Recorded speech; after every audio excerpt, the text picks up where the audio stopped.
A paz do Senhor, amados irmãos, vamos para a lição de número 6. Para nós uma satisfação muito grande podermos aqui estudarmos com os irmãos, não é? Esta lição da Escola Bíblica Dominical, Corpo, Alma e Espírito, a restauração integral do ser humano para chegar à estatura completa de Cristo. A lição 6 é a consciência, o tribunal interior. Paz do Senhor, pastor Deus. Pastor Arcos, a paz do Senhor a todos os nossos queridos professores e alunos, e vamos em frente. Hoje já é a lição de número 6, que Deus abençoe, que nos oriente pela sabedoria, do Espírito Santo, naquilo que nós devemos comunicar, e que o Espírito Santo também abra o nosso entendimento para compreender a sua perfeita vontade. Deus abençoe, sejam todos bem-vindos em nome de Jesus, Muito bem, então vamos avançar aqui, meus irmãos, para o textuário da lição Atos, capítulo 24, versículo de número 16, que diz assim: E por isso, procuro sempre ter uma consciência sem ofensa,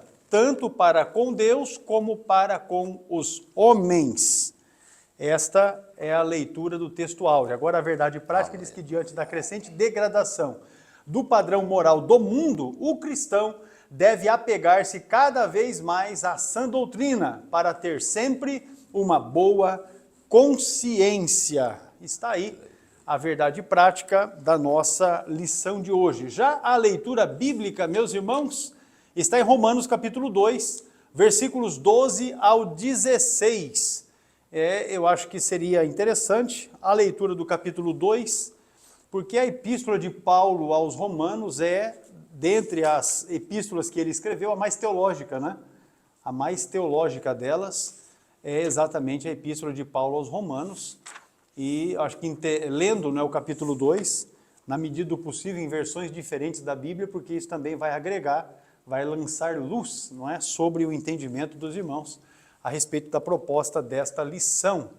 Os objetivos que nós temos aqui da lição, no primeiro tópico, são 3. No primeiro é mostrar aos alunos a origem da consciência humana como um senso moral dado por Deus, reconhecendo o seu papel antes e depois da queda. Já no segundo tópico, nós vamos ensinar que a consciência atua como um tribunal interior, capaz de acusar ou defender, incentivando o autoexame constante. Por fim, no tópico terceiro, vamos alertar os nossos alunos para as falhas e deformações que a consciência pode sofrer quando não é orientada pela verdade bíblica. Então nós temos aí uma lição com um tema que igualmente relevante em relação aos demais aqui, porém um tema mais complexo. Certamente os irmãos vão perceber isso.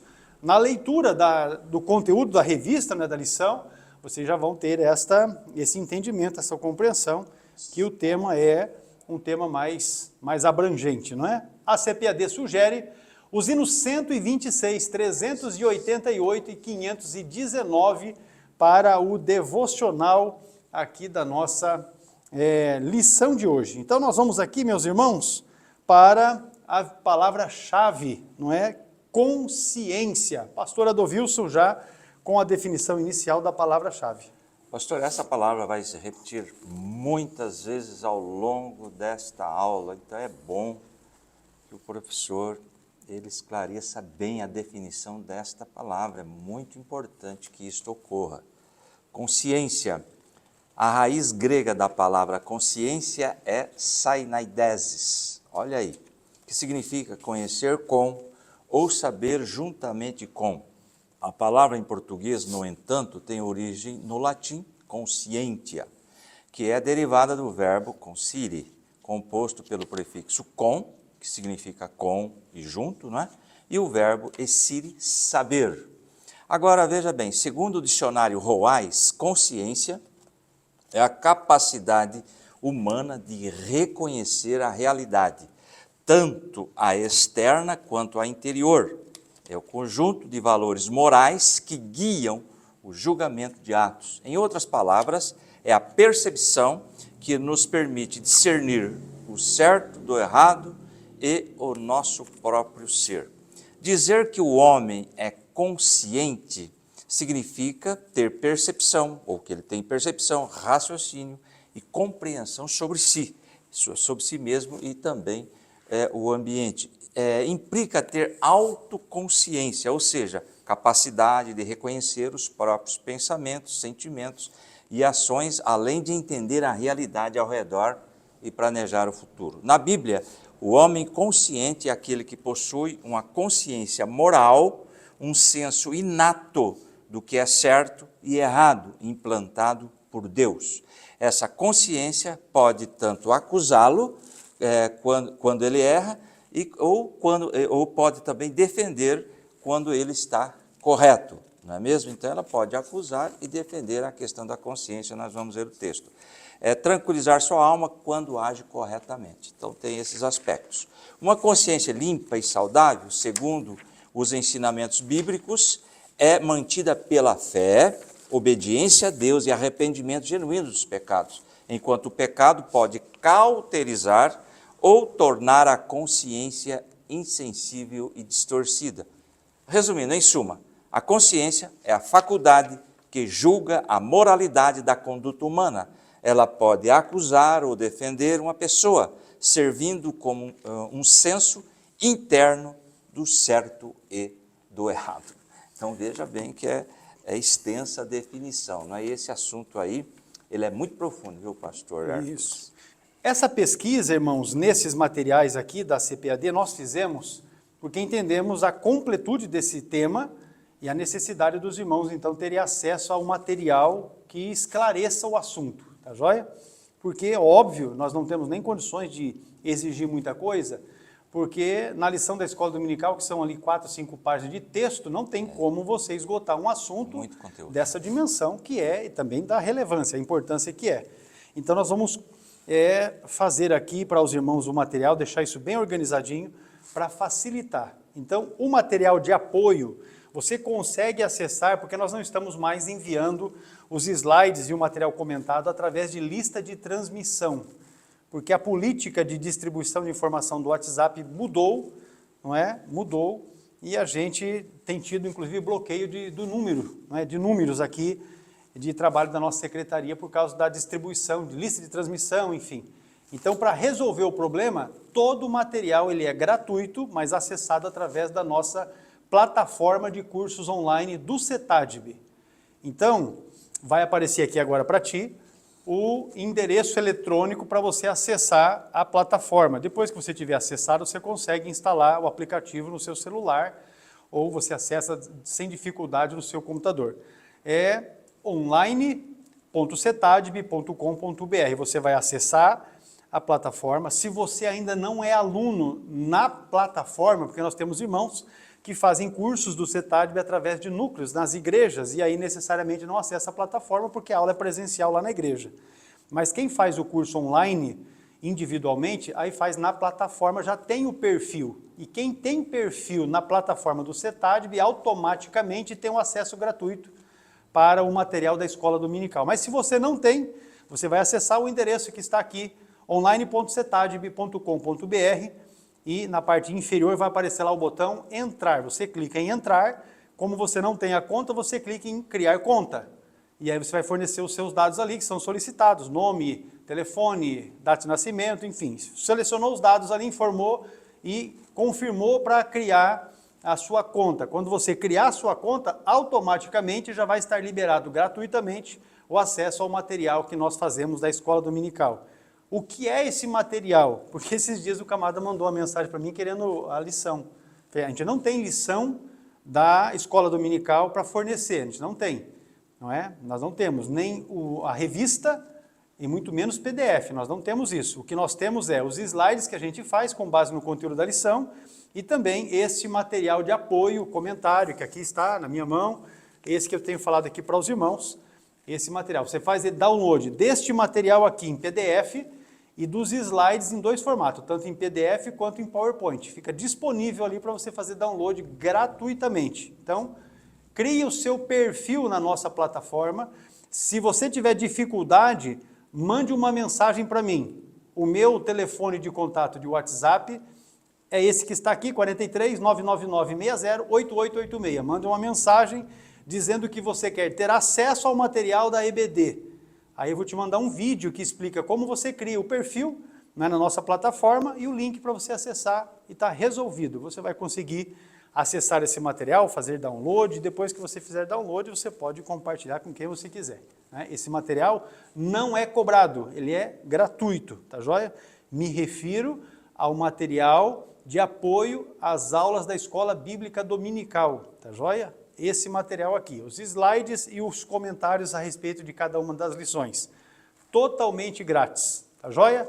Então vamos avançar. No material de apoio, esse que eu acabei de você explicar para ti aqui, nós fizemos uma pesquisa exegética no texto áureo, que é Atos 24:16. Também fizemos, com base nestas referências que eu citei anteriormente, um levantamento e aplicação da leitura bíblica em classe, tudo envolvendo o tema que é a consciência. Também fizemos, com base nessas referências, o dicionário bíblico Wycliffe, o dicionário Vine, a enciclopédia de Champlin, também o material que pegamos na Bíblia Thompson, na Bíblia de Estudo Pentecostal, com base nos comentários de Atos 24:16, que é o texto áureo, e de Romanos 2, versículos 12 e 13, e também pegamos os comentários da Bíblia, do comentário bíblico pentecostal do Novo Testamento. Então, com base nesses materiais, nós trouxemos para os irmãos aí informações completas, com base na palavra-chave consciência, aplicação, a descrição. Fizemos uma comparação, porque muita gente mistura as estações, de que consciência e o Espírito Santo são a mesma coisa, e não é. Trouxemos um quadro comparativo a respeito dessa distinção que há, os aspectos práticos da consciência na vida do crente, e aí montamos também um quadro doutrinário, um quadro doutrinário a respeito da palavra-chave consciência. Então, isso tudo está para os irmãos aí no material de apoio para download. Aí tem também o comentário adicional sobre cada um dos tópicos da lição. Antes e depois da queda, o funcionamento da consciência e a consciência é falível. Por fim, nós trouxemos uma dinâmica didática e pedagógica sobre o tema consciência, mas com o título Tribunal Interior. Tudo isso gratuitamente para você fazer download e estudar, porque estudar é muito bom, não ocupa espaço, quanto mais, melhor. Vamos avançar aqui então, introduzindo, meus irmãos, a lição de número 6. É importante nós entendermos que Deus fez o ser humano com um senso moral, chamado consciência. Esta consciência, ela acusa, ela defende e ela julga. Funciona segundo a lei moral comum a todas as pessoas. As escrituras sagradas e também outras fontes normativas, como a família, a igreja e o Estado. Todas essas instituições aqui mencionadas na lição ajudam, na formação de um bom senso daquilo que nós entendemos ser esta lei moral. A consciência, ela escrutina e emite juízo sobre todo o comportamento humano. Esta a introdução da nossa lição, e agora nós vamos já desenvolver aqui o assunto, o tópico primeiro que você tem aí na sua lição, fala a respeito da nossa consciência, antes e depois da queda. Não é isso, pastor Adolfo? Então vamos lá. Vamos lá, o tópico 1 e o subponto 1, a primeira manifestação. Então já do grego nós definimos aí, seinaidesis, não é? Saber como, do grego significa isso, então consciência. A consciência é uma faculdade inata, olha que colocação interessante aqui, ou seja, todos nascem com ela.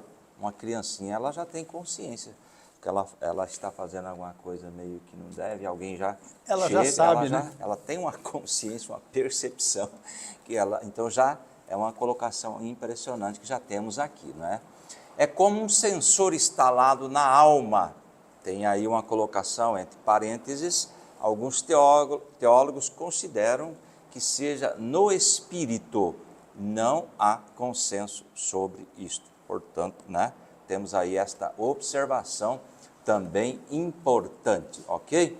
Então veja bem, é uma capacidade dada por Deus, para o homem discernir entre o certo e o errado, e assim orientar-se em suas decisões, ok? Agora, veja bem, queridos, nós temos aqui uma capacidade que Deus nos deu. Gênesis 2,16, vamos lá ler esse texto, Gênesis 2,16 e o 17 diz lá, e ordenou o Senhor Deus ao homem, dizendo, de toda a árvore do jardim comerás livremente. E o 17, mas da árvore do conhecimento do bem e do mal, dela não comerás, porque no dia em que dela comeres, certamente morrerá. As decisões estão aí, você escolhe, não é mesmo? E também temos aí o 3,6. E viu a mulher que aquela árvore era muito boa para se comer e agradável aos olhos, e a árvore desejável para dar entendimento. Tomou o fruto e comeu e deu também ao seu marido, e ele comeu com ela. O versículo 7. Então foram abertos os olhos de ambos e conheceram que estavam nus, e coseram folhas de figueira e fizeram para si aventais. Aqui, nesse momento, veja bem que houve aí, vamos dizer, um start. Com certeza. Sobre a consciência.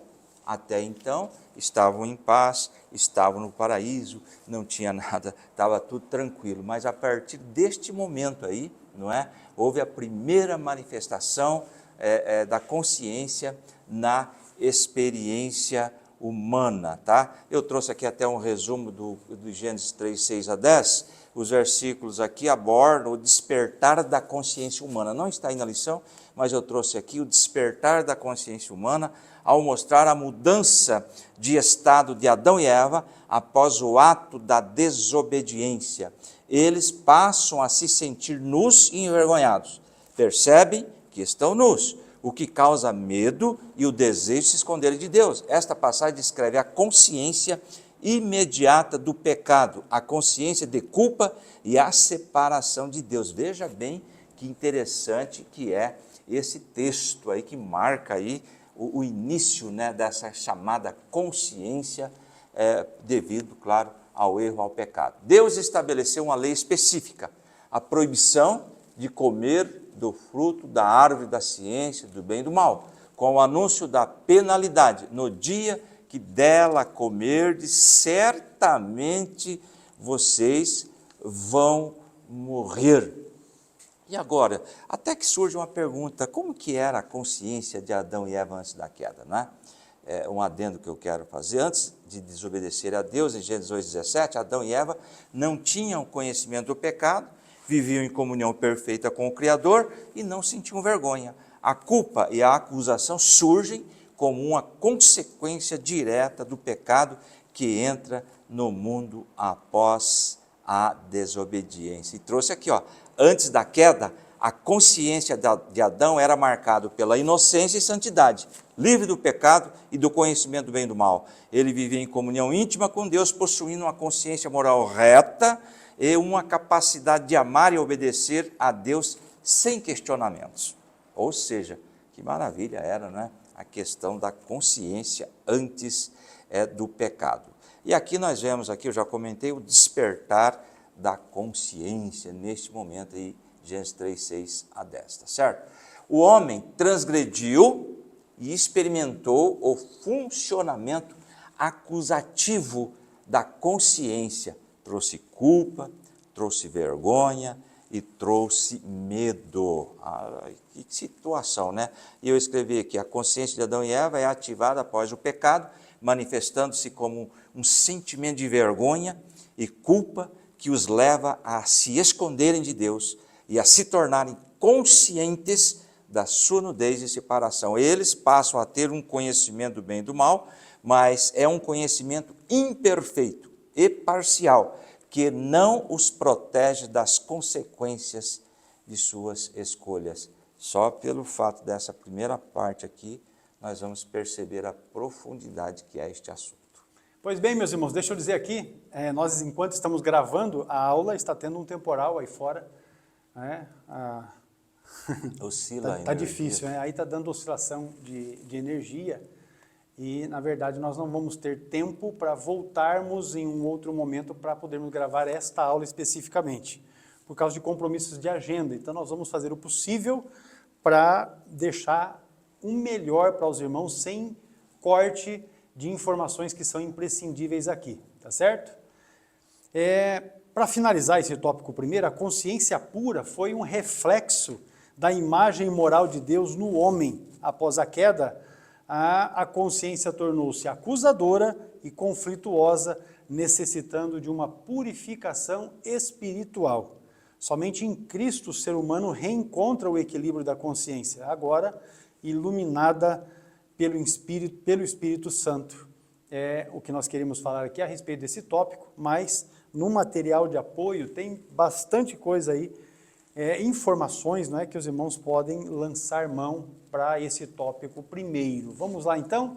O subponto aqui, meus irmãos, fala agora do direito natural. Este tema, não é? Esse tema, ele é também bastante relevante e há muito material a respeito disso. Todo ser humano nasce, já traz consigo, né, um conteúdo normativo fundamental na alma, que é a lei moral, também chamada de lei da natureza ou direito natural. E é aqui que nós vamos encontrar a explicação para uma dúvida que normalmente se tem quando estuda-se a Bíblia ou quando se estuda teologia a respeito daquelas pessoas que morreram sem nunca ter ouvido a respeito do Evangelho. Aí as pessoas perguntam, e quem nunca ouviu do Evangelho, como elas serão julgadas diante de Deus? Este subponto aqui explica exatamente esta questão. No Gênesis, esta questão é vista pela primeira vez e exemplificada em Caim, que feriu o direito natural, tirando a vida do seu próprio irmão. Isso está em Gênesis capítulo 4, versículo 8. Eu acho que de repente a gente pode pegar para ler esse texto apenas para avivar, não é, a lembrança dos irmãos a respeito deste episódio. O primeiro homicídio na história da humanidade foi o que cometeu Caim em relação a seu irmão Abel. Olha, eu já fui para o 3, já fui para o 5 e o 4 ficou aqui. Diz assim o texto: E falou Caim com o seu irmão Abel, e sucedeu que, estando eles no campo, se levantou Caim contra o seu irmão Abel e o matou. Ele então o Caim experimentou uma trágica consequência. A sua consciência o afligiu com uma pesada culpa, dada a gravidade do seu pecado. Diz o texto, no mesmo capítulo 4, os versículos 13 e 14 dizem assim, deixa eu colocar o óculos que vai ficar melhor, olha só. Então disse Caim ao Senhor, é maior a minha maldade que a que possa ser perdoada. Eis que hoje me lanças da face da terra, e da tua face me esconderei, e serei fugitivo e errante na terra, e será que todo aquele que me achar me matará. Você observa que neste ponto da história humana não existia lei, não existia nenhuma lei normativa quando este homicídio aconteceu. Porém, na resposta que Caim dá para Deus, você já percebe que esse direito natural, né, esta lei da natureza ou direito natural, já havia na consciência do próprio Caim, porque ele já recobrando a sua consciência, ele já diz, olha, eu errei de fato e a minha maldade é muito maior do que possa ser perdoada. Quando a consciência passa a acusar, não adianta tentar se esconder, porque infelizmente, e nós vamos ver isso no decorrer da lição, é a atitude de muita gente, não é? Muita gente hoje, nos nossos dias, quando existe todo um arcabouço doutrinário, quando há leis, quando há códigos que regem todas as coisas, as pessoas erram, pecam, falham, e ao invés de assumirem a responsabilidade das suas ações, ficam tentando se esquivar, não é, das suas responsabilidades e dos seus erros. Veja Salmo de número 139. O texto que eu vou ler aqui é o verso de número 7 e também o verso de número 8. O verso 7 diz assim, ó, para onde me irei do teu espírito, ou para onde fugirei da tua face? Verso 8, se subir ao céu, tu aí estás. Se fizer no Seol a minha cama, eis que tu ali estás também. O que é que isso quer dizer? O salmista reconheceu que Deus é onipresente, que onde quer que alguém vá, Deus ali está. Não há como alguém se esquivar, fugir da presença de Deus, porque Deus, ele está. Vamos colocar assim, Deus acha os indivíduos onde quer que eles estejam. Quer um outro exemplo? É o que está na referência bíblica aí da lição. Jonas, capítulo 1, os versículos de 3 a 12, é óbvio que eu não vou ler todos esses versículos aqui, ainda que sejam muito importantes, mas os irmãos, especialmente os crentes, já conhecem exatamente que Jonas recebeu de Deus uma incumbência e, em desobedecer a Deus, em pecar contra Deus, não cumprindo a sua ordem, ele tentou fugir da presença de Deus. E até que chega o ponto de que a sua consciência o acusa, né? A sua consciência, na sua reflexão, mostra o seu erro, e ele então cai em si.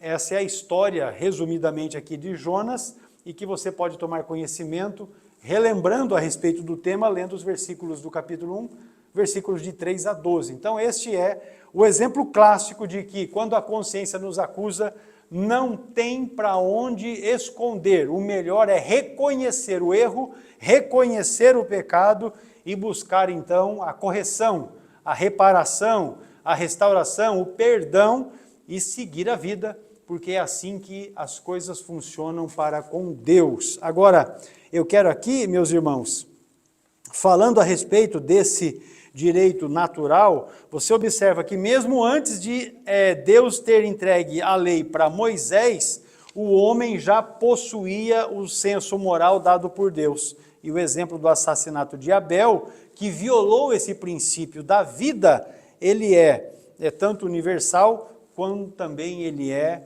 moral. Esse direito natural, ou lei da natureza, é um código moral inscrito por Deus na alma humana. E este conteúdo normativo que fundamenta a ação da consciência, por isso Paulo declara que os gentios que não têm a lei mostram a obra da lei escrita no seu coração, porque já trazem consigo, não é, esta normativa que vem diretamente do próprio Deus no ato da criação. Veja Romanos 2, verso de número 15, o texto diz assim, os quais mostram, quem sabe o 14 também, porque quando os gentios que não têm lei fazem naturalmente as coisas que são da lei, não tendo eles lei, para si mesmos são lei, os quais mostram a obra da lei escrita no seu coração, testificando juntamente a sua consciência e os seus pensamentos, quer acusando-os, quer defendendo-os. O que é que Paulo está dizendo? Os gentios,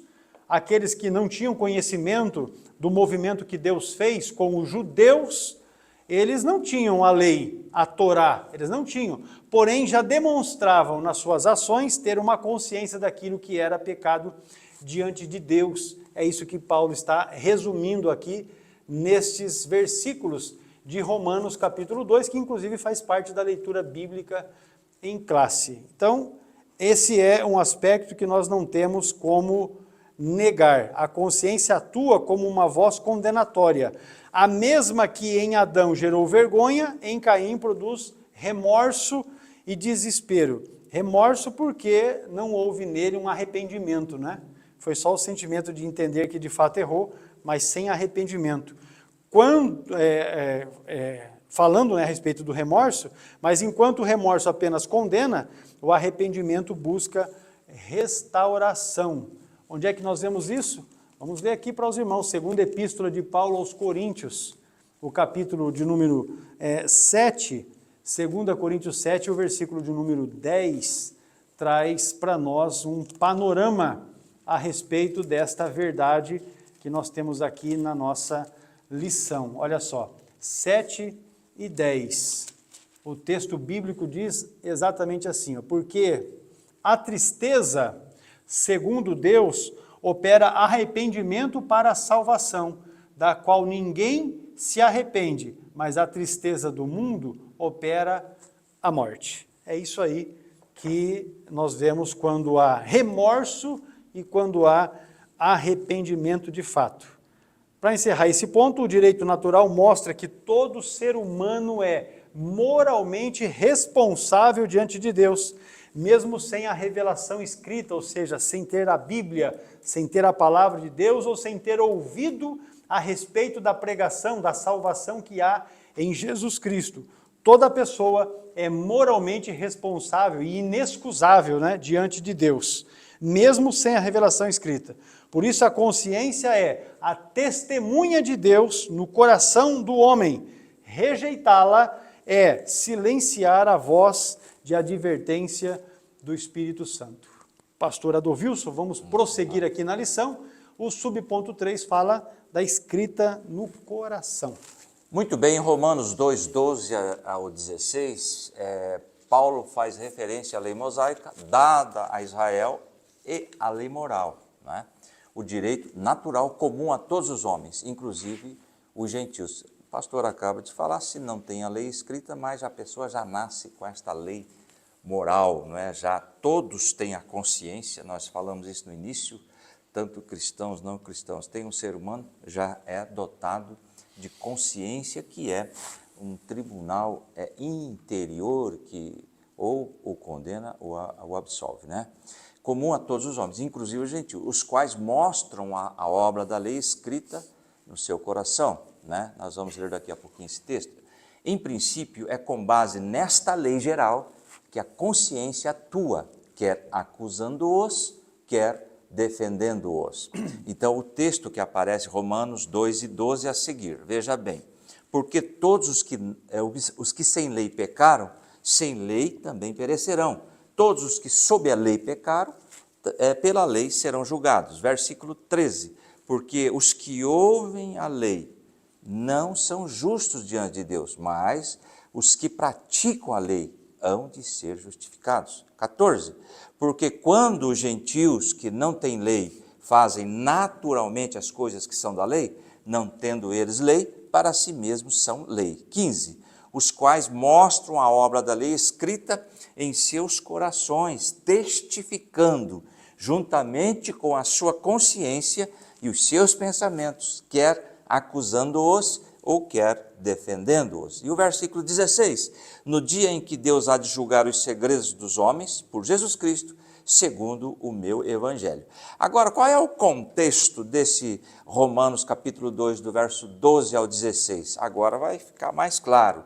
É que o julgamento de Deus, ele é imparcial, não se baseando apenas na lei escrita dada aos judeus, mas também na lei moral gravada no coração de todos os homens, incluindo os gentios que nunca ouviram a lei. Paulo explica que tanto os judeus quanto os gentios serão julgados por suas ações e pensamentos, sendo que os gentios serão julgados pela lei moral natural. Qual é? Consciência. E os judeus que têm a lei escrita serão julgados por essa lei e também pela lei moral natural. Então veja bem que o nosso Deus, ele não vai fazer aí este julgamento imparcial, ele não é imparcial, tá certo? Agora vamos ler aqui o terceiro parágrafo. O que ocorreu em relação aos hebreus foi a positivação do direito natural, a escrita em pedras, por preceitos comuns a todos os homens, com a proibição de matar. Aí nós temos aí, queridos, depois desses parágrafos, vamos ler o último também. Além disso, houve ampla regulação da vida civil, direito de propriedade e direito de família. Por exemplo, Êxodo 22, Deuteronômio 24, né, que está aí falando, claro, dos capítulos, não temos tempo para fazer a leitura, e o estabelecimento das leis cerimoniais. O que está falando aí? Levítico, por exemplo, de 1 a 7, vai falar das leis cerimoniais, ok? Deuteronômio 22, Êxodo 22 e Deuteronômio 24 tratam as leis civis, enquanto que o capítulos 1 e 7 de Levítico vai falar sobre as leis cerimoniais que foram dados ao povo de Israel. Lembrando que nós não estamos sujeitos nem às leis civis e nem às leis cerimoniais, não é? porque isso era para aquela época, leis civis para aquela época, sacrifício de animais como sendo leis cerimoniais para aquela época.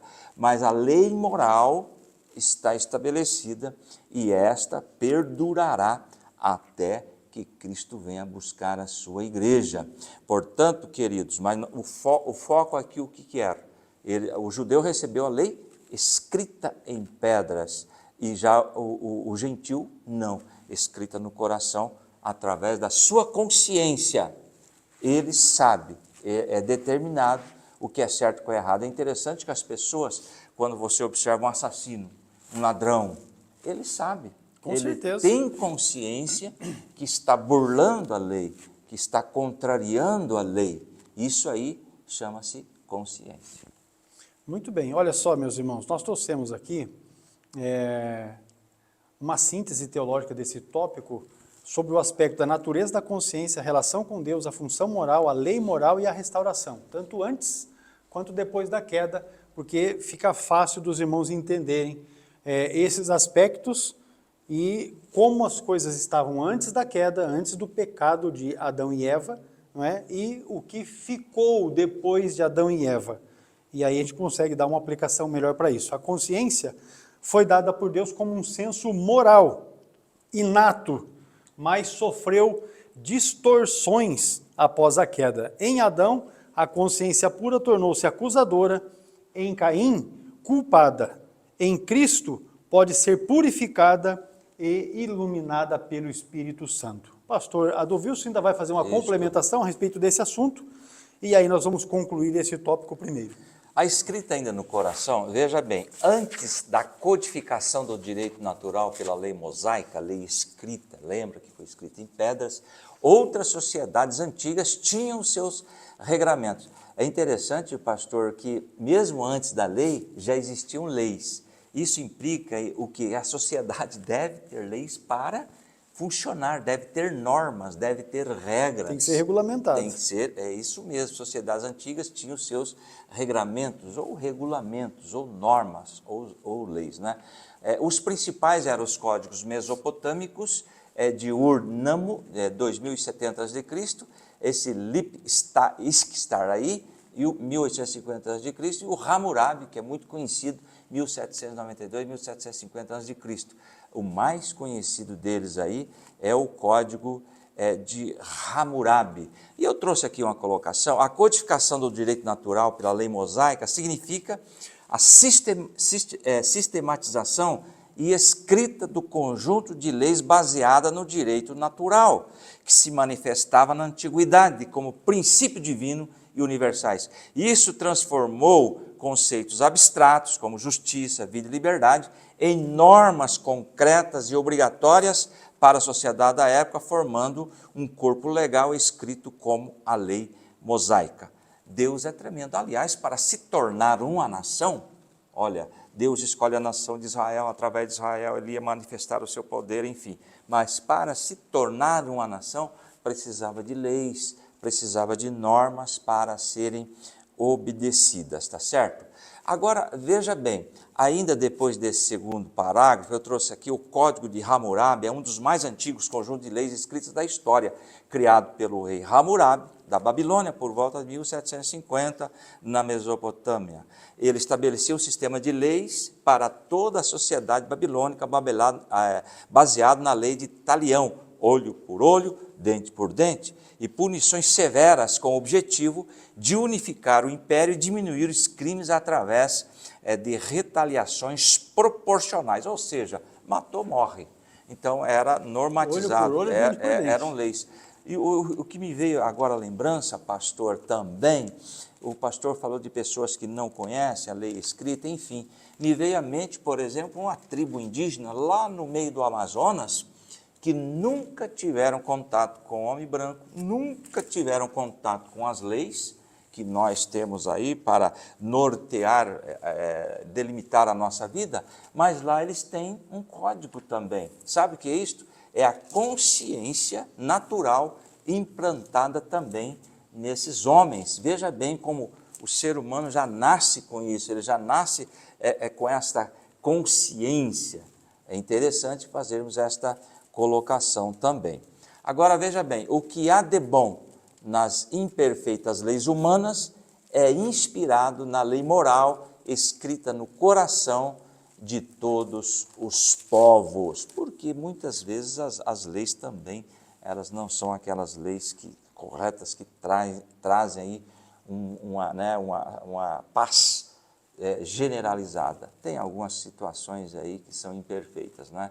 Mas, queridos, nós temos uma lei que é implantada aqui, ó, no nosso coração e no coração de todos os povos. Para isso eu separei aqui Hebreus 8:10, mas eu quero dizer assim, a consciência humana atua segundo a lei moral escrita no coração, mas esta lei só é plenamente revelada em Cristo, Aleluia. Ou seja, o verbo vivo. E aí eu menciono Hebreus 8:10, que diz assim, ó, porque este é o concerto que, depois daqueles dias, farei com a casa de Israel, diz o Senhor. Porei as minhas leis no seu entendimento e em seu coração as escreverei, e eu lhes serei por Deus, e eles me serão por povo. Aleluia. Aleluia. O Espírito Santo, meus irmãos, ao regenerar, ao transformar a vida de alguém, ele escreve novamente a lei de Deus no coração dos seus. Veja Jeremias capítulo 31, eu vou achar aqui para ler para os irmãos, Jeremias 31, e o versículo que vou mencionar aqui é o 33, ele diz assim, ó, mas este é o concerto que farei com a casa de Israel, e é uma referência de Hebreus 8:10, ou seja, Hebreus 8:10 faz referência a esse texto. Depois daqueles dias, diz o Senhor, porei a minha lei no seu interior, ou seja, na sua consciência, e a escreverei no seu coração, e eu serei o seu Deus, e eles serão o meu povo. Obviamente, nós já estudamos isso na lição passada, na lição de número 5, quando nós falamos aqui de escrever a lei no coração, ninguém imagina que Deus vai pegar e vai escrever caligrafado no órgão que nós temos no corpo, que é o coração, mas isso fica na nossa mente, na nossa consciência, é aquilo que nós estamos estudando aqui. Encerrando então esse tópico primeiro, a consciência foi dada por Deus como senso moral inato, mas sofreu distorções após a queda. É o encerramento aqui desse tópico primeiro, você não perca, porque como vocês puderam perceber, o assunto é relevante, é importantíssimo e ele tem alta complexidade. Você fique ligadinho aqui, nós vamos dar um recadinho aqui do CETADB para vocês, já vamos voltar na sequência. Voltando, meus irmãos, nós vamos para o tópico segundo da lição, que trata a respeito do funcionamento da consciência. Como é que a consciência funciona? Já voltamos.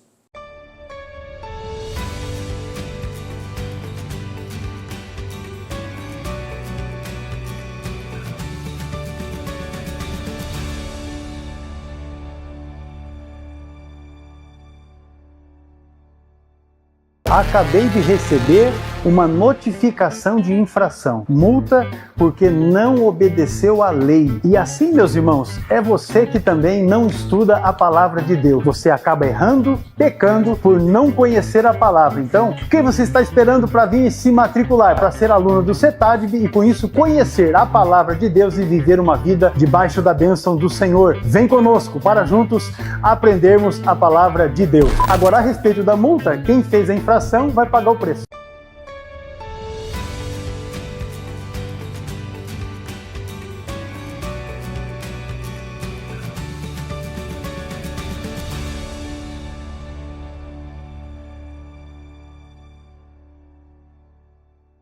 Tópico 2, amados, o funcionamento da consciência é o assunto em estudo agora, falando no subponto 1 sobre a acusação, defesa e julgamento. Pastor Adovils. Muito bem, o tópico 2 é o subponto 1, acusação, defesa e julgamento. Olha o que está escrito ali, a consciência funciona como um órgão de acusação ou defesa, mas também exerce função judicante, ou seja, tripla função. Eu marquei aqui para fazer uma colocação sobre este primeiro parágrafo. A consciência pode ser vista como uma tripla função jurídica e psicológica. Como órgão de acusação interna, o remorso e a culpa por ações negativas. Então, essa aí, a acusação interna. Como órgão de defesa, justificando ações e buscando auto-perdão. E principalmente como órgão judicante. O que é isto? Juiz interior, que avalia os atos e impõe sanções como sentimentos de vergonha ou sentimento de justiça, de forma análoga à atuação do juiz em um tribunal. Isto tudo está aí inserido, então, na consciência. Olha, veja bem, está aí na lição, Salmo 51, verso 3. Porque eu conheço as minhas transgressões e o meu pecado está sempre diante de mim. É como se ele falasse assim, a minha consciência está pesando dia após dia. E temos uma outra colocação ali, ó. Esse é o Salmo de Davi. Em Gênesis 3,7 diz que tão logo Adão e Eva pecaram, foram abertos os olhos de ambos e conheceram que estavam nus. Gênesis capítulo 13, versículo 7. Então foram abertos os olhos de ambos e conheceram que estavam nus e coseram folhas de figueira e fizeram para si aventais. Caiu a consciência, né? Começou, nós falamos aqui, o start do primeiro momento aí, iniciou a ativação da consciência depois do pecado. E temos aí também, queridos irmãos, o verbo conhecer, yada, traduz o apontamento negativo feito pela consciência, reprovando a conduta do primeiro casal. Antes do pecado, conhecia somente o bem. Que maravilha, né? E viviam em plena alegria e paz. Gênesis 2:25. E ambos estavam nus, o homem e a sua mulher, e não se envergonhavam de nada. E eu marquei aqui sobre este assunto. Antes de obedecerem a Deus, em Gênesis 2:17, Adão e Eva não tinham conhecimento do pecado, viviam em comunhão perfeita com o Criador, não sentiam vergonha.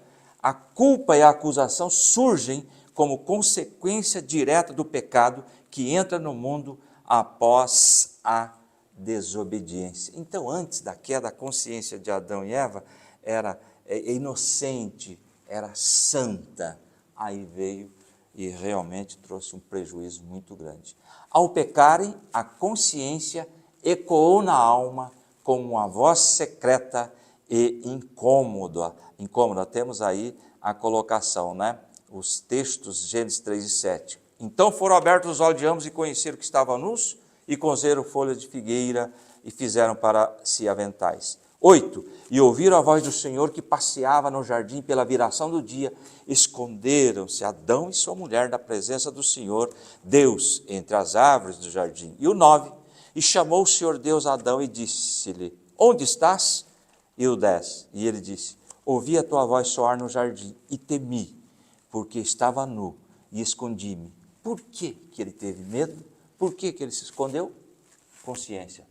A consciência falou, olha, você errou, desobedeceu. Então, veja bem, nesse caso aqui, a consciência acusando pelo erro. No caso de Adão e Eva, a gente percebe que na atitude deles, eles passaram a ter esse conhecimento que agora ele passou a ser tanto reflexivo, porque trouxe eles à reflexão do ato que havia cometido, de pecar, de fato, e também de acusativo, porque eles entenderam que pecaram e a partir daí a própria consciência os acusou, de forma que eles buscaram se esconder de Deus. É o tribunal. E como nós já dissemos anteriormente, não tem como se esconder de Deus, especialmente quando nós vemos ali o Salmo de número 139. O homem percebe em si o que nunca ele havia notado. Não é a nudez física, mas a nudez moral, que agora passou a incomodar. Antes não incomodava. Antes o conhecimento era apenas do bem. Após a queda, o discernimento veio e passou a ser doloroso. Agora eles entendiam o mal, não é? Então, fica claro aí que a consciência acusa, defende e julga, Aleluia. formando um tribunal interior que prepara o coração para ouvir a voz do Espírito Santo. E quem é sensível ao Espírito Santo, quando peca, quando erra, quando transgride, a sua consciência já acusa, porque tem o Satanás que também faz isso, né? Mas a consciência primeira, isso de quem é sensível ao Espírito Santo, porque todos nós estamos sujeitos a errar. O indivíduo que é sensível, ele percebe que errou, e aí ele já busca ouvir a voz de Deus, dando direção para o arrependimento, chamando para uma mudança de vida. Então você vai verificar que o crente que é sensível a esta voz do Espírito, né? a esta consciência, não silencia esse tribunal, mas submete a sua consciência à luz da palavra e, mais ainda, ao poder purificador do sangue de Jesus Cristo. Veja, 1 Coríntios 4, verso 4, diz assim, ó, porque em nada, o apóstolo Paulo falando para os coríntios, em nada me sinto culpado, mas nem por isso me considero justificado, pois quem me julga é o Senhor. Ou seja, após fazer um exame de sua consciência, ele disse assim, olha, em nada eu me julgo culpado, porque neste capítulo da primeira epístola aos Coríntios, ele está falando a respeito dos ministros como servos, como dispenseiros do Senhor. Então ele está dizendo assim, olha, eu na verdade já me examinei e já constatei que não estou errando em nada em relação a vocês. Por isso, não me sinto culpado, ou seja, minha consciência não me acusa. Agora, se nós avançamos para Hebreus, o texto do capítulo 9. Esse texto, meus irmãos, ele é emblemático, tá? Esse você pode anotar na sua Bíblia aí, destacar bem. Hebreus 9, verso 14, diz assim, ó, quanto mais, eu vou ler o 13, Hebreus 9, 13. Porque se o sangue dos touros e bodes e a cinza de uma novilha esparzida sobre os imundos os santificavam, quanto mais a purificação da carne, quanto mais o sangue de Cristo, que pelo Espírito Eterno se ofereceu a si mesmo imaculado a Deus, purificará a vossa consciência das obras mortas para servirdes ao Deus vivo. Então, o escritor aqui aos Hebreus está colocando exatamente o poder purificador do sangue de Jesus Cristo, onde? Na consciência, o indivíduo que está morto no pecado, nos seus delitos, quando ele tem um encontro verdadeiro com o Senhor e ele experimenta a salvação que Jesus Cristo dá, o sangue de Jesus Cristo o purifica de todos os seus pecados, ou seja, lava a sua mente da culpa. Esse é o negócio. Aí vai acontecer o movimento que aconteceu, por exemplo, com os antigos reformadores. Podemos citar o caso de João Wesley, não é, que quando estava lendo um prefácio de Martinho Lutero, com base na acusação da consciência a respeito da sua culpa pelo pecado, ele disse, opa, eu não, entendeu como é? Porque a sua consciência estava lavada, purificada pelo sangue de Jesus Cristo. Ainda um detalhezinho para o pastor Adolvilson finalizar esse tópico. Lembrando que nós estamos falando aí do funcionamento da consciência, que pode, olha lá, tópico 2, ponto 1, acusar, defender ou julgar, tá certo? Para não perder aí o fio da meada. Às vezes, essa experiência é de dor no coração, né? Como aconteceu com Davi, após contar o povo, lá em 2 Samuel 24, 10, diz lá, e pesou o coração de Davi depois de haver numerado o povo, e disse Davi ao Senhor, muito pequei no que fiz, porém agora, ó Senhor, peço-te que me perdoes a iniquidade do teu povo, do teu servo, perdão, porque tenho procedido muito loucamente. Ele não deveria ter feito esse censo, contou lá os soldados, enfim, e para depender aí da força militar, militar, da capacidade humana, daí ele se arrependeu.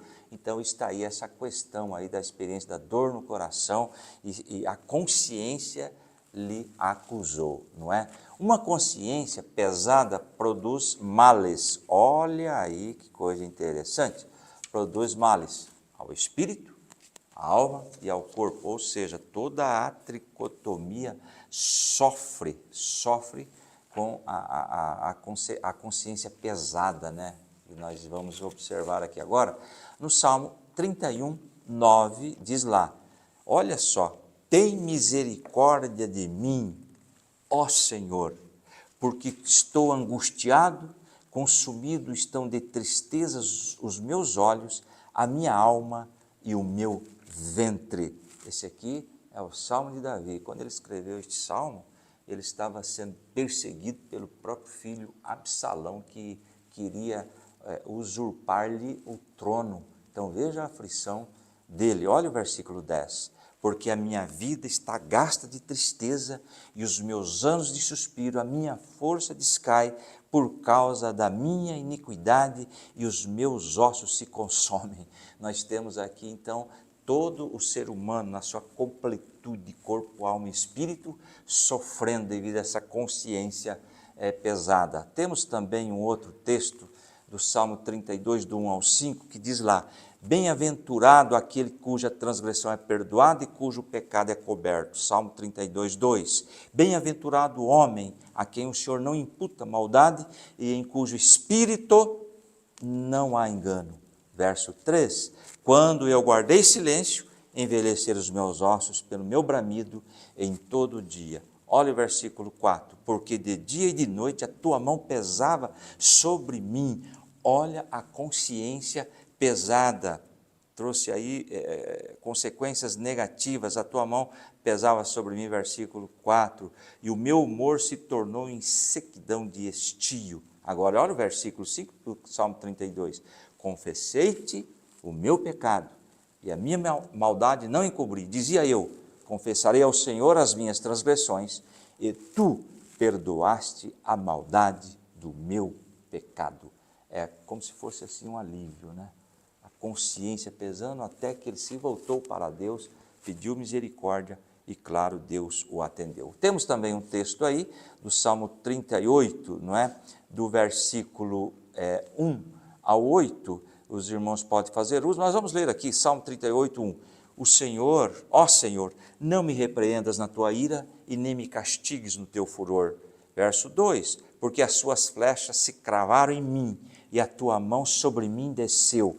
Não há coisa sã na minha carne por causa da tua cólera, nem paz em meus ossos por causa do meu pecado.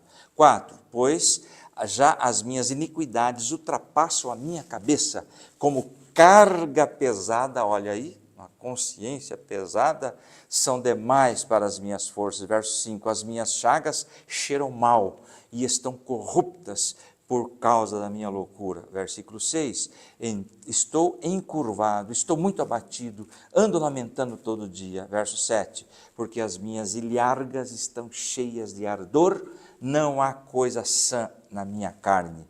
8, estou fraco e muito quebrantado, tenho rugido pela inquietação do meu coração. Esse salmo aí, ele declara muito bem essa questão da consciência pesada devido a ter cedido ao pecado e, enfim, praticado alguma coisa que contraria a vontade de Deus.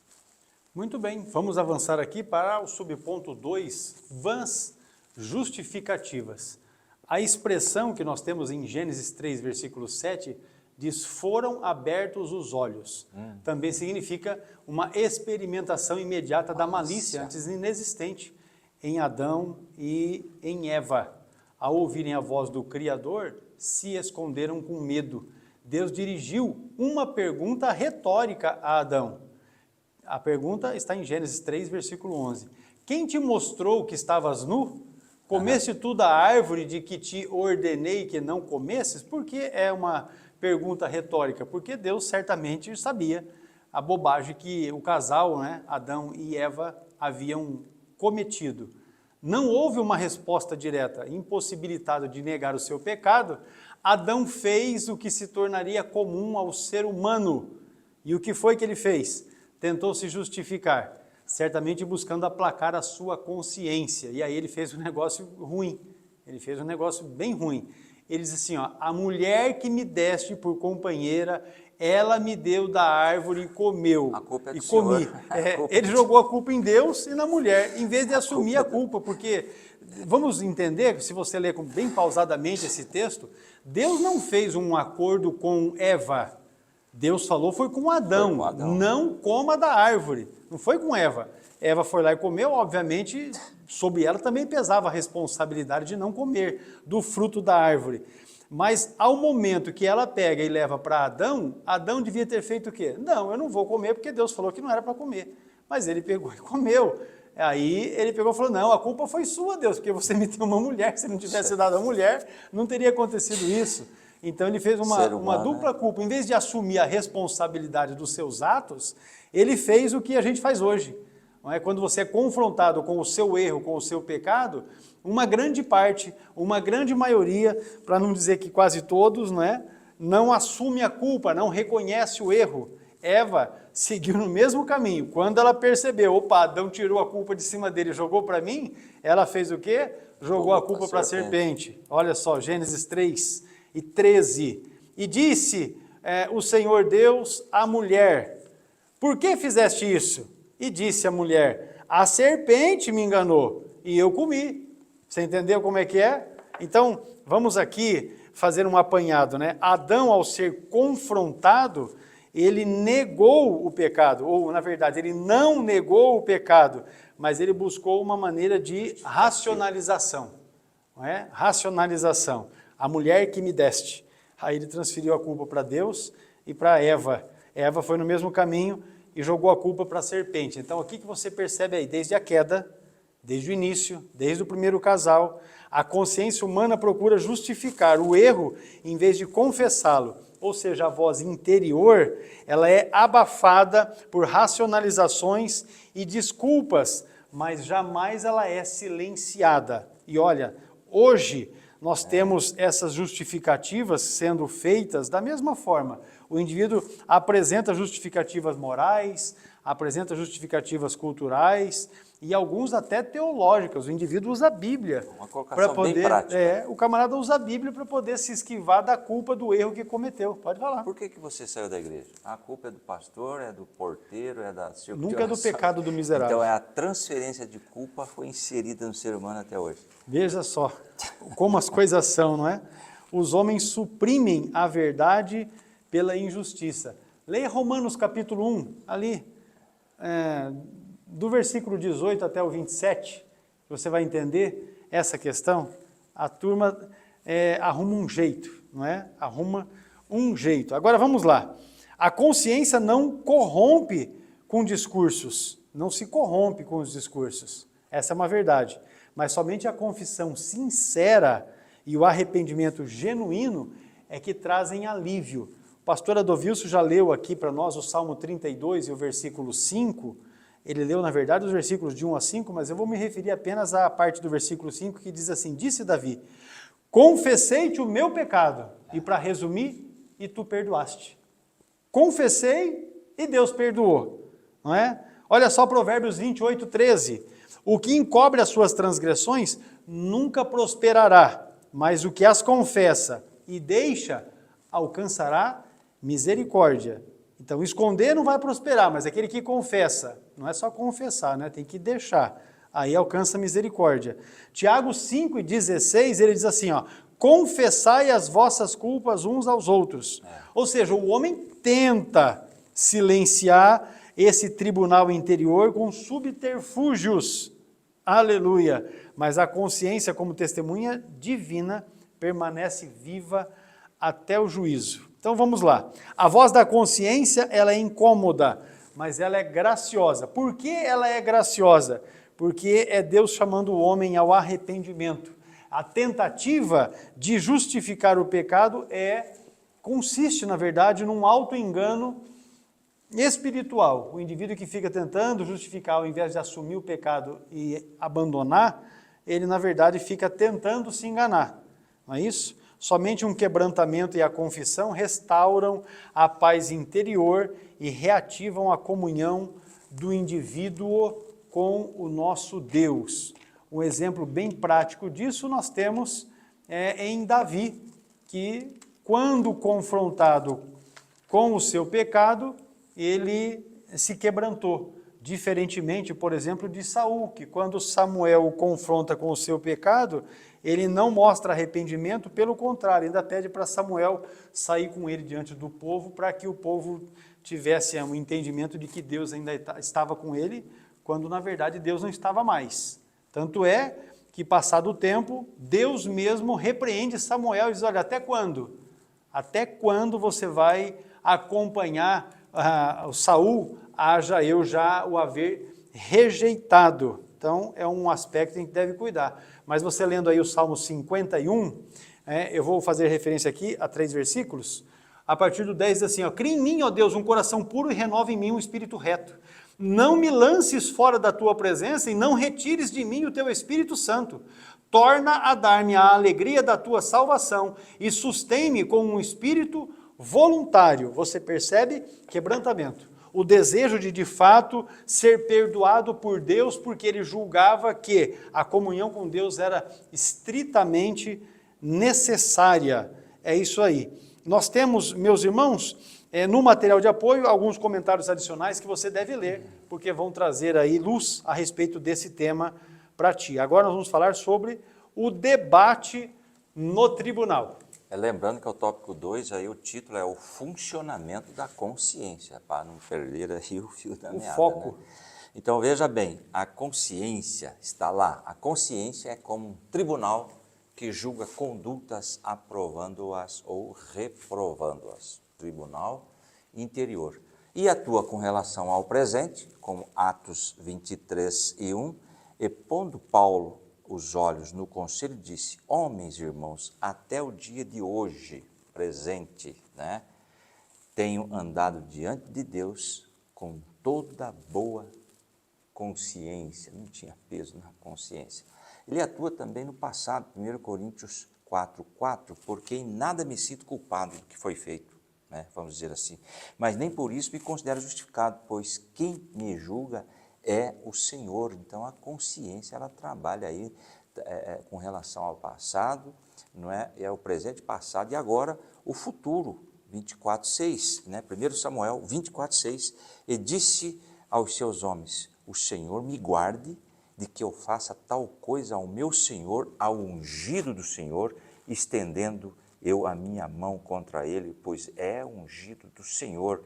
Ou seja, para o futuro, a minha consciência está tranquila, trabalhando aí no presente, no passado e também no futuro, com relação aí a Saul, né? Essa última colocação que nós fizemos. Ele tá foi bom? e cortou a orla dos Exatamente. vestidos, né? Depois ele se arrependeu. Falou, rapaz, que bobagem que eu fiz. Exatamente. Agora veja bem, o terceiro parágrafo. Deixa eu só aprofundar nisso aqui, porque me ocorreu. Isso só porque ele cortou a orla do vestido. Se ele tivesse... Hoje a turma faz muita coisa pior do que isso daí e não brota nem um negocinho de nada, né? Assim, um sentimentozinho de, nossa, como eu estou errado, nada. Exatamente. Ai, meu Deus do céu. Agora veja bem, o terceiro parágrafo diz lá: funciona também esse tribunal interagindo com as demais faculdades da alma, principalmente os pensamentos e os sentimentos, Romanos 2:15, os quais mostram a obra da lei escrita nos seus corações, testificando juntamente com a sua consciência e os seus pensamentos. De novo, essa colocação aqui, quer acusando-os, quer defendendo-os. Esse texto de Romanos 2:15, o aluno deve guardar que esse texto é focado aqui na questão da consciência, absolvendo ou condenando. Sempre eu gravei esse texto de Romanos 2:15 com relação à consciência, tá bom? Olhe o Romanos 9:1, em Cristo digo a verdade, não minto, dando-me testemunho a minha consciência no Espírito Santo, não é? Interagindo aí com as faculdades do homem, que é a atuação do Espírito Santo. 1 Coríntios 8:12, também é uma referência que está na lição. Ora, pecando assim contra os irmãos e ferindo a sua fraca consciência, pecais contra Cristo. Se eu ler somente 1 Coríntios 8:12, sem trazer um adendo que eu vou fazer agora, fica meio assim vago, não é? Então veja bem, 1 Coríntios 8:12 é a fraqueza, aí está se referindo à fraqueza da consciência. O apóstolo Paulo diferencia a liberdade do cristão maduro da consciência fraca de um irmão que ainda é afetado por velhas práticas. Aí vem lá, olha, o comer carne oferecida não tem problema, mas se for para ofender a consciência, a fraqueza da consciência do novo convertido, nunca mais como carne. Então é aí que está o contexto desta colocação, desse texto aí. Veja bem, os dois últimos parágrafos, a consciência costuma entrar em longos debates com os pensamentos que a questionam e aprofundam a análise das ações. Esse processo gera na mente um exame interior, uma investigação pessoal. Lá em 1 Coríntios 11:28, o texto que nós lemos aí há anos, né? Pelo menos uma vez por mês? Pelo menos uma vez por mês, 1 Coríntios 11:28, examine-se, pois, o homem a si mesmo, e assim coma deste pão e beba deste cálice. O que está colocado aqui, queridos, em 1 Coríntios 11:28, instrui o cristão a examinar a si mesmo, ou seja, a sua consciência, está tudo certo, antes de participarem da ceia do Senhor, comendo o pão e bebendo o cálice. Esse exame de consciência é necessário para que a participação seja feita de forma digna, para não se comer e beber em julgamento e para honrar o sacrifício de Cristo. Ou seja, estou apto? Minha consciência está tranquila? Ou existe aí algo que eu devo me consertar? É a consciência, não é mesmo? Com o objetivo de alcançar um veredito favorável, o testemunho de uma consciência limpa, e temos aí o texto de 2 Coríntios, capítulo 1, 2 Coríntios 1, 12, isto, porque a nossa glória é esta, o testemunho da nossa consciência, de que com simplicidade e sinceridade de Deus, e não com sabedoria carnal, mas na graça de Deus, temos vivido no mundo de modo particular convosco. 2 Coríntios 12, qual é o contexto aqui? Fala diretamente da consciência, afirmando que a glória do apóstolo Paulo é o testemunho da sua consciência sobre ter vivido com simplicidade, sinceridade e a graça de Deus, e não com sabedoria humana. Os comentários sobre este versículo enfatizam que a consciência é um termômetro espiritual, uma faculdade moral que atesta a retidão das ações de alguém. Por isso que nós comentamos na primeira fala, definir muito bem e entender ao longo desta aula o que é realmente consciência. Olha só, eu escrevi algo aqui que eu quero destacar para os irmãos. A mente analisa, não é? A consciência sentencia. Só para deixar registrado. A consciência é a faculdade interior que dialoga com a razão e com o sentimento, visando julgar a moralidade das ações. Ou seja, o que eu estou fazendo é de fato correto? A respeito do texto de Coríntios, né? O texto fala que cada um deve examinar-se a si mesmo. Não do tipo assim, pastor, você viu, o José tomou ceia, rapaz, como é que pode um negócio desse, fazendo tudo o que ele faz, agindo da maneira como ele é? Não, a Bíblia diz assim, examine-se, pois, o homem a si mesmo, e cada um participe da ceia, segundo o exame que fez da sua própria, não da consciência dos outros, porque eu aprendi que a cadeira de juiz, ela está ocupada. Exatamente. A cadeira de juiz está ocupada. O Todo-Poderoso está sentadinho nela julgando. Não sou eu que vou dar uma de besta, né? Vou colocar assim, e vou querer julgar alguém, porque você pode se enrolar com isso. O cristão deve exercitar a sua consciência para que permaneça sensível e pura diante de Deus e também dos homens, conforme Atos 24 e o versículo de número 16, que nós já lemos aqui, em outros momentos. Aí, pronto, está ele aí, não é? Muito bem, em casos assim, como mesmo acusações externas, prevalece como ocorria com Paulo em Cesareia, a paz interior em função da consciência estar sem ofensa. Temos aí um texto longo, claro, não vamos poder ler devido ao tempo, não é? Mas veja bem, o contexto de Atos capítulo 4, de 1 a 26, com relação à consciência.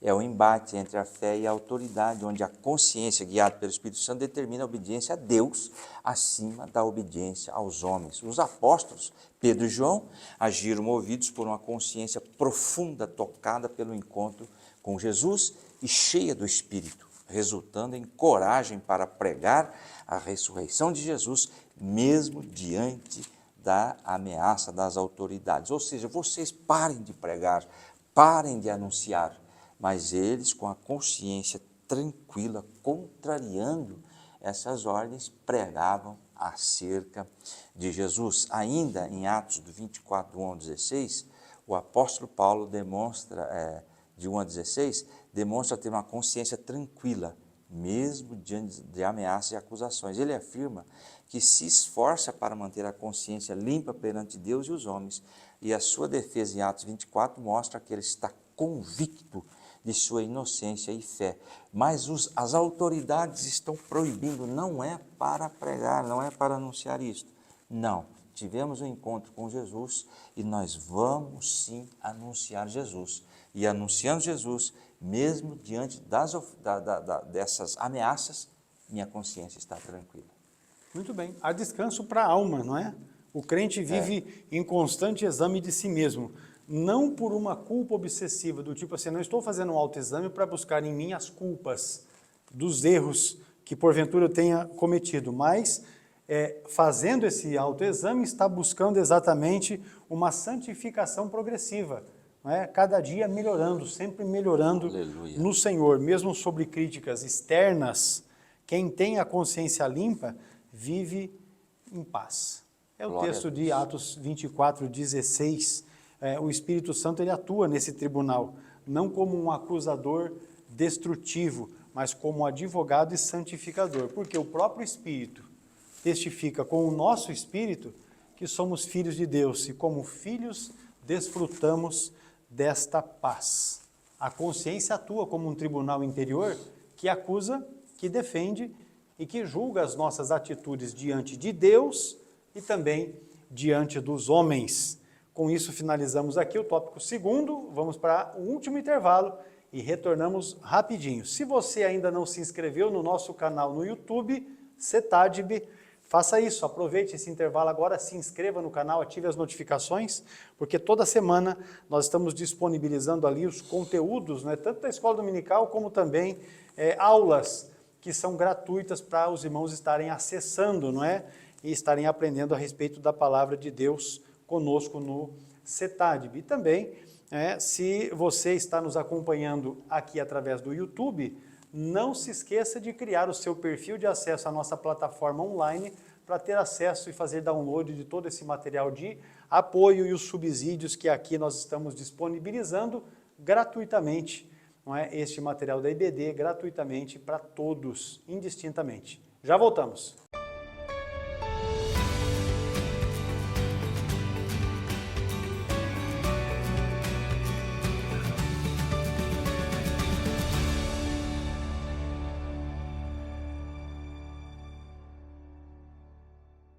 São 25 países atendidos, mais de 40 mil alunos inscritos e ainda mais de 60 mil alunos formados, mas tem espaço para você. Faça parte da família do CETADB e se inscreva agora mesmo. Porque quem se inscreve através do CETADB para estudar teologia recebe módulos como este e, além destes, todos esses que aqui estão, para poder ter um melhor aprendizado. E com isso você potencializará o seu aprendizado, fazendo com que você tenha as melhores condições para servir bem ao Senhor. Então não perca tempo, inscreva-se agora mesmo e seja aluno do CETADB. Vem conosco para juntos aprendermos a palavra de Deus.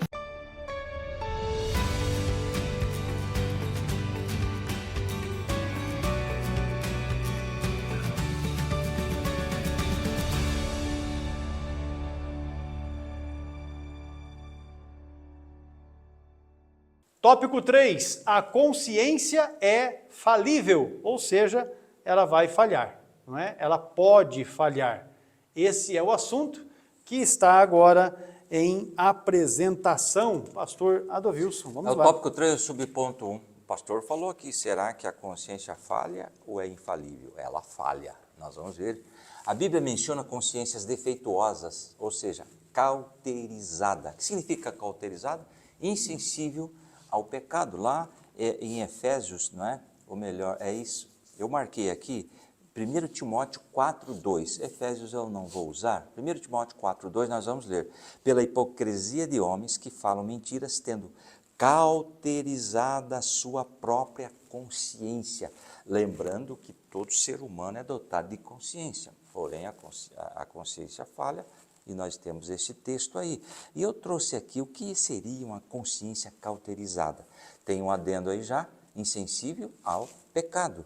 Mas ele usou aqui, uma consciência cauterizada é como uma queimadura que se torna a consciência insensível. É uma queimadura, você queima no local da pele e fica insensível. Por isso que ele usou essa questão aí, cauterizada a sua própria consciência, não é? Impedindo de discernir o certo do errado. Ele está com a consciência cauterizada.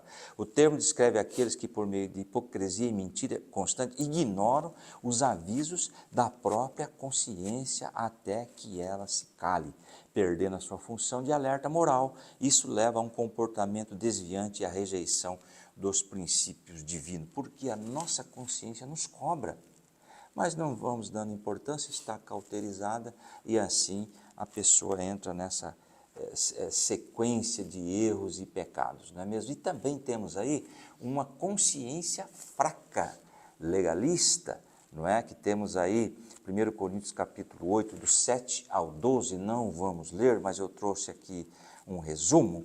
1 Coríntios do 8, 7 a 12, aborda o tema da consciência fraca no contexto da liberdade cristã, especialmente em relação ao consumo de alimentos sacrificados a ídolos. O texto adverte que, embora o cristão forte saiba que o ídolo não existe, não é? O cristão fraco, por ter pouca consciência desse conceito, se sente contaminado ao comer essas carnes. O apóstolo Paulo exorta os cristãos a não usarem sua liberdade de forma que leve a outros à queda, pois ao ferir a consciência fraca de um irmão, peca-se contra o próprio Cristo. Nós vamos entender que existem pessoas que têm uma consciência fraca. E a outra consciência aí é a contaminada ou corrompida. Temos aí o texto, né, que está inserido aí, queridos, Tito, não é? Tito, versículo 1, não é? Contaminada, capítulo 1, melhor, e versículo 15. Todas as coisas são puras para os puros, mas nada é puro para os contaminados e infiéis. Antes, o seu entendimento e consciência estão contaminados. E o versículo 16, confessam que conhecem a Deus, mas negam-no com as obras, sendo abomináveis e desobedientes e reprovados para toda boa obra. Existem pessoas inseridas no contexto igreja que têm a sua mente contaminada e corrompida. Conheço a Deus, mas eles vivem como se Deus não existisse. O fato é isto, não é mesmo? Agora, depois do segundo, vamos ler o segundo parágrafo. Para uma consciência funcionar bem, aí está a solução, irmãos. É preciso estar corretamente educada e cuidada à luz da genuína palavra de Deus no Espírito Santo. 1 Timóteo capítulo 1, versículo 15. Esta é uma palavra fiel e digna de toda aceitação, que Cristo Jesus veio ao mundo para salvar os pecadores, dos quais eu sou o principal. E 1 Timóteo capítulo 1 e o versículo 19 que está pedindo aí, conservando a fé e a boa consciência, a qual alguns rejeitando fizeram naufrágio na fé. Boa consciência, essa consciência guiada, dirigida pelo Espírito Santo. E temos também em Romanos capítulo 9, verso 1, em Cristo digo a verdade, não minto, dando-me testemunho a minha consciência no Espírito Santo. Eu trouxe aqui na linguagem de hoje esse texto de Romanos 9, 1, o que eu digo é verdade, sou de Cristo e não minto, pois a minha consciência é controlada, olha, ficou bem claro, pelo Espírito Santo, também me afirma que não estou mentindo. Esse versículo aqui, irmãos, destaca uma consciência guiada pelo Espírito Santo, atesta a veracidade dos sentimentos de Paulo, servindo como guia moral e espiritual. Vamos ler aí os dois últimos parágrafos. Todo desequilíbrio é perigoso. A insensibilidade leva à complacência com o pecado, mas a hipersensibilidade produz extremismo, onde tudo é pecado. Ou seja, em alguns momentos, não, tranquilo, está liberado, vamos em frente. E outro, não, isso é tudo errado, e tem coisas que deve ter. Eu trouxe aqui uma colocação sobre isto. É neste campo que agem as seitas manipulando, aprisionando almas incautas, como faziam os falsos mestres do primeiro século. Colossenses do capítulo 2, né? Do 16 ao 23, os irmãos podem fazer uso deste texto, mas eu quero ler pelo menos o Colossenses 2, 16 e o 17. Colossenses 2, 16. Portanto, ninguém vos julgue pelo comer, pelo beber, por causa dos dias de festa, ou da lua nova, ou dos sábados. Olha o versículo 17, que são sombra das coisas futuras, mas o corpo é de Cristo. Esse texto é tremendo, tremendo. Eu trouxe aqui um adendo aqui sobre Colossenses 2, 16 e 17, ensina que ninguém deve julgar por seguir ou não certas práticas alimentares, festivas, pois estas, dias de festa, lua nova e sábado, são apenas sombras de uma realidade maior em Cristo. A passagem foca na supremacia de Cristo, que é o corpo, a realidade para o qual as leis cerimoniais apontavam e serve como um alerta contra o legalismo e a filosofia humana. Ou seja, o sábado é para a antiga aliança. O nosso descanso é Jesus. Ele cumpriu toda a lei. Nosso descanso é nele. Tudo isto aí era a figura do que iria vir. Ele veio e cumpriu todas essas colocações que nós fizemos aí. Agora, pastor, veja bem, em alguns momentos a insensibilidade leva à complacência com o pecado. Estão vendo, estão observando, mas está tudo bem, tudo tranquilo. Em outros já a hipersensibilidade, ou seja, o extremismo. Eu trouxe algo aqui importantíssimo. O estudo bíblico equilibrado ajuda o crente a não ser fanático e nem incrédulo. Ao fornecer uma base sólida para a fé, que orienta as ações e emoções. O estudo bíblico ajuda a diferenciar o zelo da fé, como o Êxodo 34:14, do fanatismo, incentivando a prática do amor ao próximo, como Tiago 2:26, sem se tornar rígido ou intolerante, mas também sem se afastar da verdade e da realidade da vida, Romanos 14:23.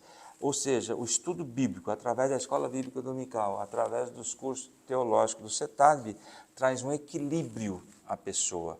Ela sai, se for fanática, sairá do fanatismo. Agora, se ela for incrédula, ela vai crer, porque vai estudar com profundidade os textos sagrados e o Espírito Santo vai orientar sobre as verdades nele contidos. Muito bem. Sobre as consciências defeituosas, nós fizemos ali uma aplicação, para os irmãos entenderem. A consciência cauterizada, ela é insensível ao pecado, com sentimentos morais queimados. Queimados porque é cauterizado, né? Eu, por causa de um câncer de pele, eu tenho voltado às consultas e recentemente eu estive na médica para uma nova consulta e aí algo que tinha na minha pele foi queimado, cauterizado, para deixar de ter a sensibilidade que estava tendo, então se queima no lugar. E você vai observar justamente isso. Quando é cauterizado, fica insensível. Esta é uma mente cauterizada. O que é que ela traz como consequência espiritual? Exatamente a indiferença espiritual, a dureza de coração e a apostasia. Já a mente que é fraca, ela é mal instruída, presa a escrúpulos e tradições. Ou seja, na consequência, uma mente fraca julga mal, ela se escandaliza facilmente e também vive em insegurança. Isso nós estamos falando da mente cauterizada e agora da mente fraca, mas também não deixamos de falar daquela que é corrompida, que é contaminada. Ela é manchada pela incredulidade e também pela desobediência, não é? Ou seja, confunde o certo e o errado, chama o mal de bem. E Deus diz, ai daqueles que chamam o mal de bem, né? Você lê Isaías capítulo 5, versículo 20, você tem um retrato disso. O comentário bíblico pentecostal aponta o seguinte: uma consciência insensível é resultado de rejeitar repetidamente a voz do Espírito. A fraqueza espiritual nasce da ignorância na palavra, já a contaminação é fruto da rebeldia persistente contra a verdade. Isso o comentário bíblico pentecostal. Agora o dicionário Wycliffe sintetiza o seguinte: a consciência pode perder a sua função original quando o pecado a cauteriza, tornando-a incapaz de discernir o bem e o mal. Por sua vez, o dicionário Vine resume assim: a consciência necessita ser guiada por princípios divinos, não por opiniões humanas. Quando guiada por falsas doutrinas, torna-se escrava de tradições e de superstições. Então, o crente deve manter a sua consciência iluminada pelo Espírito Santo, fundamentado na Escritura. Por isso, o Salmo 119, verso de número 11, diz: escondi a tua palavra no coração para não pecar contra ti. Somente assim, a consciência, funcionará corretamente como guia moral. A pureza da consciência, conforme já temos visto aqui na conjuntura desta aula, é fruto de uma vida devocional e também do exame pessoal, além da submissão à voz do Espírito Santo. É o que nós temos aqui desse subponto 1. Agora, o subponto 2 fala de Deus, que é o supremo juiz. Apesar da sua grande importância no exercício do juízo moral, o pronunciamento da consciência não tem valor absoluto ou definitivo, porque nós já acabamos de falar a respeito disso, inclusive nesse primeiro tópico, não é? Falando a respeito da consciência ser falível e aí dos defeitos da consciência, tem gente que fala assim, não, para mim está tudo certo porque a minha consciência não me acusa. Não acusa porque exatamente é cauterizada, é fraca ou já está corrompida, ou as três coisas junto, não é?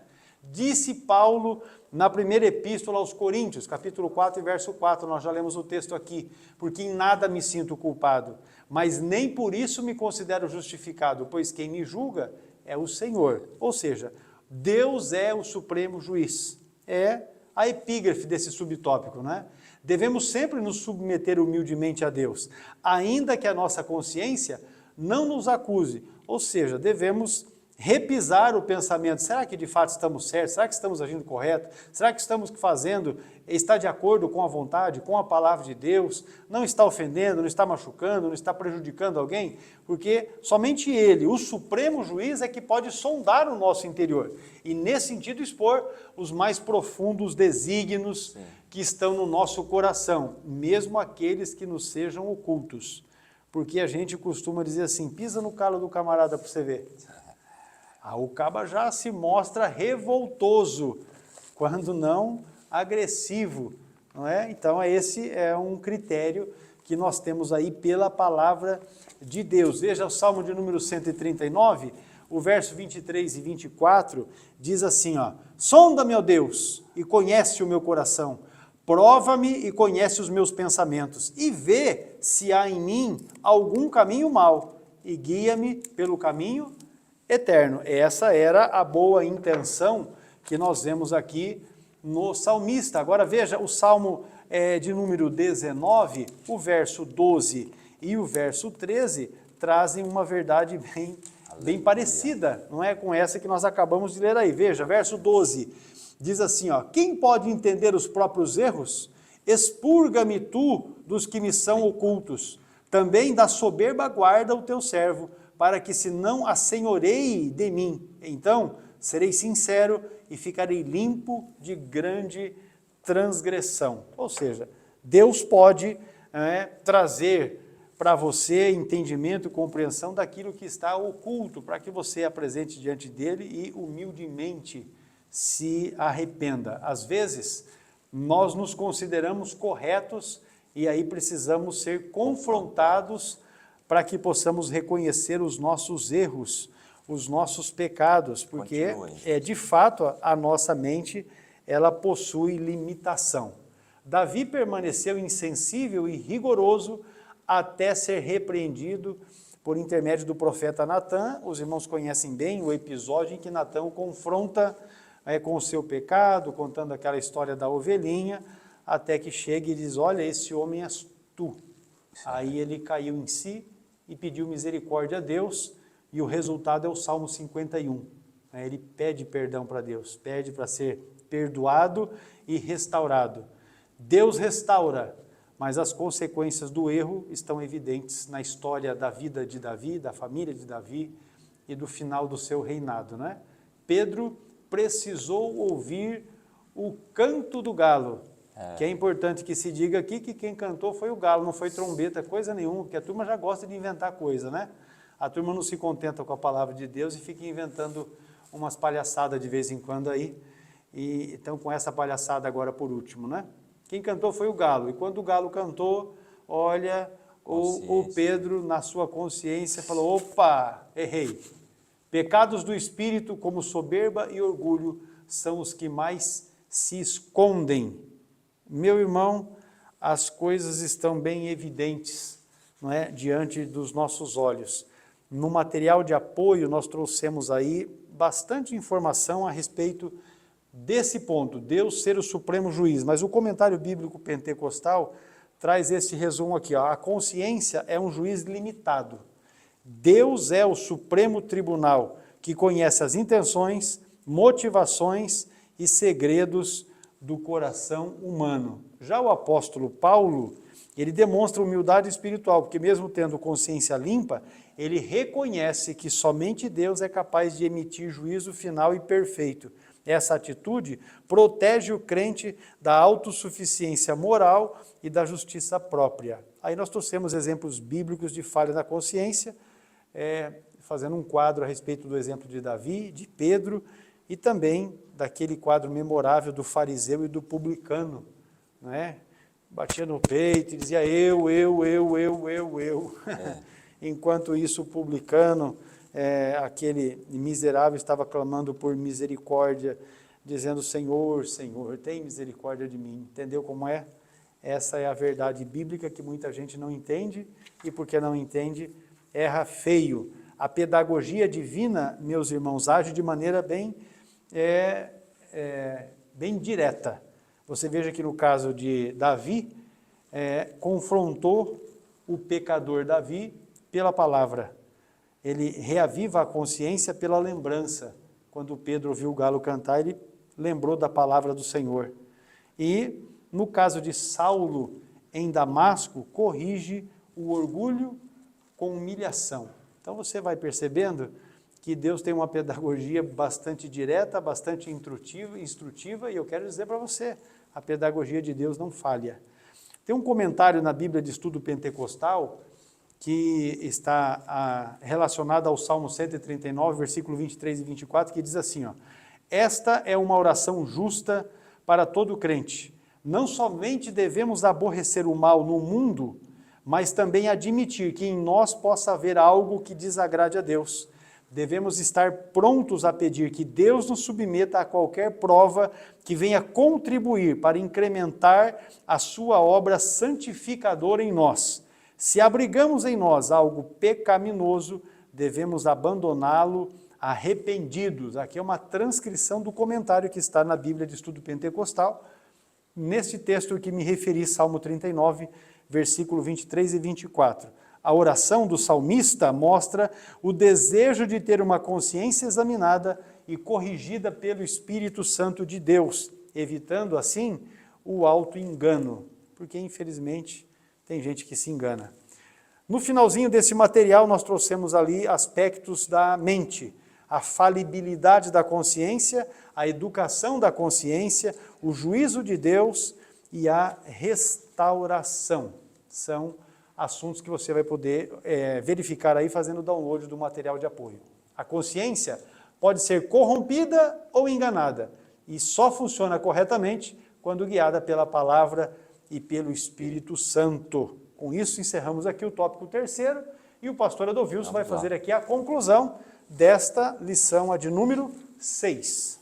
Veja bem, devemos manter a nossa consciência sempre pura, renovada e iluminada por meio do contínuo estudo da Bíblia, nossa infalível regra de fé e prática. Salmo 119, verso 18 e o verso 18 e 34 e o 130. Segundo Timóteo 3, 16 e o 17. Se ela, a consciência, nos acusar, não nos esqueçamos, o sangue de Cristo é poderoso para purificar a consciência de todo aquele que, arrependido, confiar no poder do sacrifício. Hebreus 9 e 14. Agora eu quero ler esse último texto. Cheguemo-nos sempre a ele, com inteira certeza de fé. Olha o que está escrito em Hebreus 10, 22, para encerrar com chave de ouro. Cheguemo-nos com o verdadeiro coração, em inteira certeza de fé, tendo os corações purificados da má consciência e o corpo lavado com água limpa. Muito bem, meus irmãos, então nós temos aqui encerrado esta aula de número 6, a lição de número 6. Por fim, no material de apoio de vocês tem aí uma dinâmica pedagógica para ser aplicada junto à classe com o tema, o título Tribunal Interior. Você faça download desse material aqui, e você vai poder utilizar-se dele para os seus estudos pessoais, para a ministração, se você é um professor, certamente vai ser útil para a sua vida, para o seu ministério. Ficamos aqui sempre à disposição. Temos aí o contato da nossa plataforma, para quem quer acessar a plataforma, está bem aqui, online.cetadb.com.br, acesse a plataforma. Se você não tem o perfil, clique em entrar, logo depois em criar conta, forneça os dados que vão ser solicitados ali, nome, telefone, e-mail e tal. Você criou o seu perfil, já fica liberado para você o acesso a esse material de apoio aqui das lições da Escola Bíblica Dominical. Deus abençoe você, a sua casa, a sua família, o seu ministério.